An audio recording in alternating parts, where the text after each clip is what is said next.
Okay, so today we are reacting to Milton Friedman School's Young Bernie Sanders about property on really Bernie Sanders. He had a question with Milton Friedman. No, that'll be interesting. I haven't seen this video yet. Um, let's see what happens. Huh.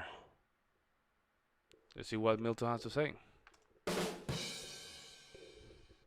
In reference to talking about government's role in a free society, you mentioned some of the market That is not Bernie Sanders, bro. Come on. failures, and I think that That is you not may Bernie have Sanders. just passed over one that is of utmost importance, and that is of poverty.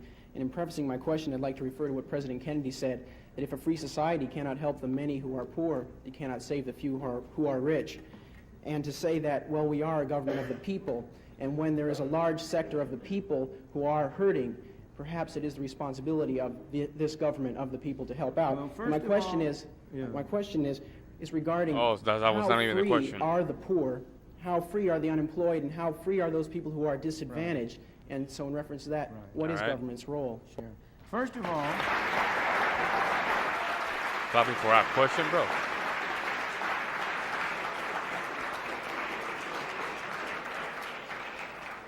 I'm glad to see one vote for the poor.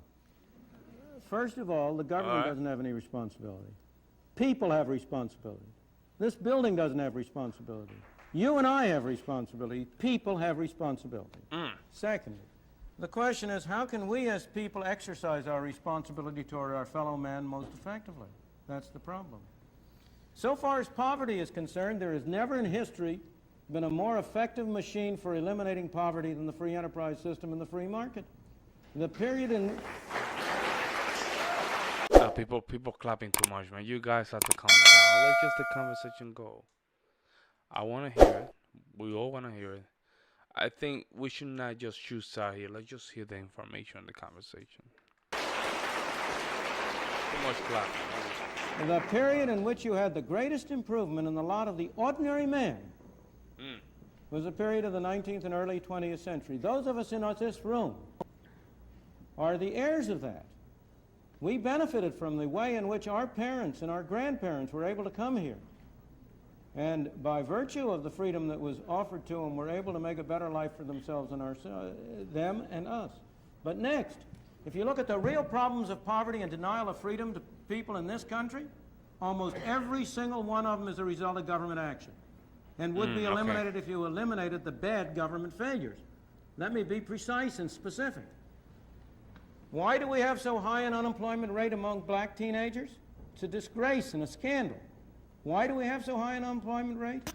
First of all, because we give them lousy schooling through governmental schools, which make them unqualified to hold decent jobs. And second of all, we require employers to discriminate against them by not hiring them unless their productivity is enough to justify a minimum wage. Wow. The minimum wage rate is the most anti-Negro law in the books. And it's an anti-Negro law because it precisely, having first not enabled the young blacks to have a decent schooling so that they can have productivity, we next deny them the on-the-job training that they might get if you could induce employers. It's very interesting to know what the conversation in those days, how raw and how close they were when these changes happened. And the data is in. Minimum wage increase hasn't worked. It doesn't work. Because if it does work, why not going $100 an hour? Right? Why? If raising the minimum wage is so good, why not raising it $100 an hour? Right? If it's so good. Bro, Milton Friedman would just argue the opposite. I'm okay with just giving $0 an hour because you need to build yourself and skills to have some value in the marketplace. I can see that practically. I can see that. Somebody that is cleaning room should not be paid someone that went through college to just get a bachelor and master's degree. And if for some reason the marketplace just decided the person that cleaning the rooms need to be paid more, so be it. Very interesting. By being able to hire them for relatively low wages, to give them on-the-job training that would make them qualify for higher payment and higher productivity. In the third place, we have constructed a governmental welfare scheme which has been a machine for producing poor people. We have induced people to come under control of welfare. I'm not blaming the people, don't misunderstand me. It's our fault for constructing so perverse and so ill-shaped a monster as the whole set of welfare programs we have, under which we encourage people, families to break up. We encourage people to move from one part of the country and come to another, under which we have, in effect, made many people poor. And yet, when all this is said and done, have I ever been where? Welfare or poor. I have, sir. Of course, more so than most of the people in this room.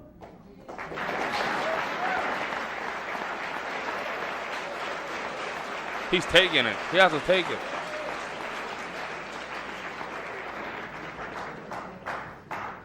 How many of you have worked a 12-hour day and gotten paid 78 cents? But let me go back to but you know, humble yourself, you young ones. Is there one of you who is going Humble to say yourself. that you don't want a doctor to treat you for cancer unless he himself has had cancer?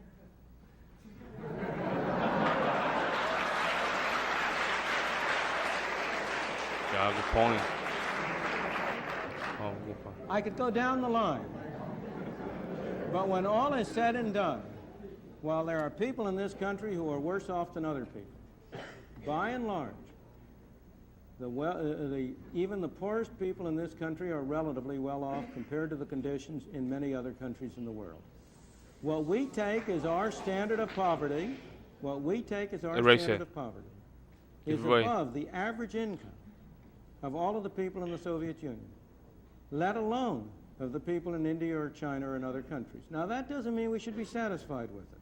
We are a wealthier country and we've been more productive, and we should set higher standards by ourselves. But by the same token, we ought to have a sense of proportion, and we ought to recognize both the source and the problem. Oh, that was good.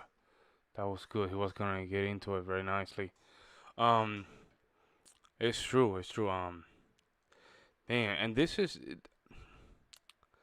You notice when the people start shouting from the crowd just to get these one-ups, right? And people think that because you're a millionaire, you didn't come from poverty. Most millionaires don't even have a damn bachelor's degree, and they're self-made, right? A lot of millionaires and billionaires are not hereditary. Well, like, you know, your dad dies, the wealth is passed on. No, because the reason is there's a skill that was built to maintain those billions of dollars, and you haven't built those skills. The thing will go down as quick as possible. It's very rare that you see dynasties, right? I've seen like the Trump family is doing a very good job on that, keeping the dynasty going, right? And it started with his father, of course. But it makes sense, okay? And I clearly the war against poverty hasn't earned us anything. More problem because it doesn't work. We have spent so many trillions of dollars. It's not working. Why keep putting water into a pool that has a hole in it? We can't keep doing that. So that's one. Secondly, thinking that poor people don't have the capacity to just build themselves. If you give them the tool, that's another one. Thirdly, right, the welfare system has put these people in a position where it's better for them to just be in that position, which is bad. Okay, I think, and the inflation of enormous quantities of degrees and federal money being spending on those colleges. It's all contributing, right? I think the title's a little misleading because there was no young Bernie Sanders there. The guy didn't even sound from Brooklyn. So, what do you guys think? Let me know in the comment section below, and I'm gonna really appreciate it.